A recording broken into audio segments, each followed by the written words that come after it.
Hi guys, welcome to the channel. In today's video, I'm going to show you how you can fix Facebook live event not showing.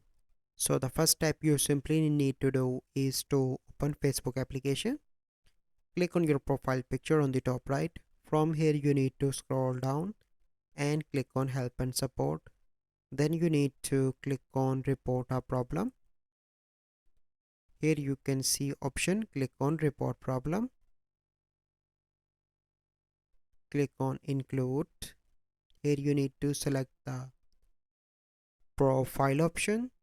Here you need to describe the issue that I do not have live event option on my profile. Kindly help me resolve this issue. And then you need to click on this option to send to the Facebook support team. Then they will help to solve your issue in 48 hours. So this is the process. I hope you find this video helpful. If you find this video helpful, must like this video, subscribe to our YouTube channel for future videos. We'll see you in the next video. Thank you. Have a good day.